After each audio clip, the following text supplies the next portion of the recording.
picked up on, the speed of the game, learning my plays as well. And like I said, the interceptions just come when you're doing your job. And I feel like, I'd be in great position when the ball gets thrown. I'll be able to break on it and make a play. Or either I'm running to the ball and a tip ball happens and I'm able to catch it. So I just try my best to do my job and make sure that everybody else is lined up around me and making sure that we can execute. Going back to Takitaki, what's something that Coach Holcomb has kind of challenged him to work on? Obviously he's good at finding the ball, tracking the ball, but what's something that he's challenged him to work on in camp?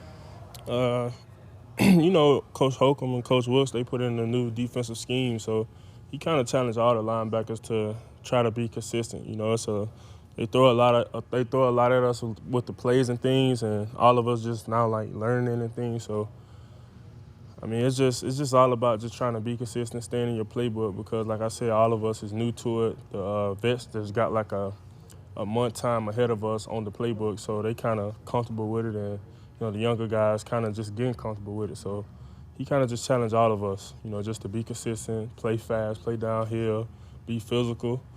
And, he want everybody to kind of try to learn all three linebacker spots because, you never know what can happen. Have you and Takitaki been, talking just about, learning the new playbook and just, bouncing things off of each other? Yeah, every night, we'll just talk about how practice went, some things that we messed up on, try to correct them. We'll watch film together and just kind of go from there. We just try to make sure that both of us are on our stuff and make sure that both of us as crisp as we can be. There you go, Mack Wilson, 2 interceptions in that game the other night, including one for a touchdown. Yeah. With the offense on this team, if the defense can just if they can just get the offense back on the field, that's number one, and give them field position, that could be part of the success. I was surprised when they opened up in the no huddle, the hurry up. And told Washington. Well, now we learned later that they supposedly tipped them off, but I don't think Washington then said, okay, we're going to play our 2-minute defense then.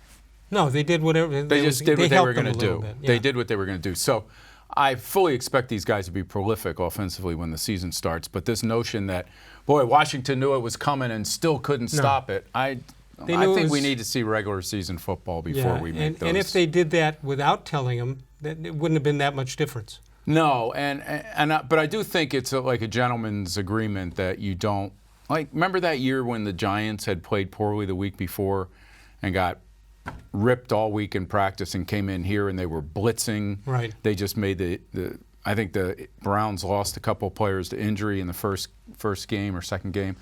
And teams don't usually do that to each other. They keep things fairly vanilla. Right. And they just try to run some plays. And they don't want to show too much anyway. Right. So. All right, speaking of playing at vanilla, the Browns on the way right now to Indianapolis, taking on the Colts, and they're not really taking them on. Do you believe in these co-op practices? I think they could be helpful. If Myles Garrett beats the offensive line the way he's been beating the Browns' offensive line, he's still not going to be allowed to tackle the quarterback in these controlled scrimmages. So there is some control in these scrimmages, even though they're a higher intensity than practice, even though fistfights sometimes break out. I think it's still, Freddie probably still feels pretty good about not losing players in this thing. And he doesn't see, except for a couple of guys, he almost doesn't care. He's going to throw them out there. If they get hurt, they get hurt. Well, who's that? Who would you say that is? I think that... I think their offensive line is the one that I would be watching through the rest of camp because I don't think they can afford to lose anybody there. Well, so you're saying they shouldn't play much? No, I think, again, you can't put these guys in a bubble, but I do think that if they suffer an injury there, it's right. Well, it could happen in practice. They're also pretty weak as a group anyway, 1 through 5, let alone 6 or 7. Yeah, the right guard position, I debated this with Ben Axelrod at Channel 3 the other night after that game. And he asked, is the concern more about right guard or is it about the offensive line? And at the time I thought it was right guard.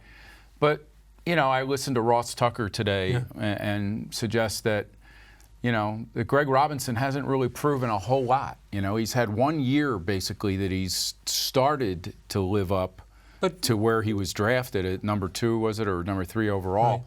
So, he's your starting left tackle, and I'm not sure that he's answered all the questions about him. No, he hasn't, and but then you have the right guard situation that's a little bit iffy. Right, so how many teams across the board, have 6, 7 good guys. Probably not many. Yeah, probably not that many. So, But that's the one area I think that if it breaks down, you know, fortunately you have a quarterback who has shown he can move when he feels pressure and bide time and still look downfield and make plays. Right. So he's going to be able to cover up some of the mistakes on the offensive line or some of the weaknesses, I think. all right.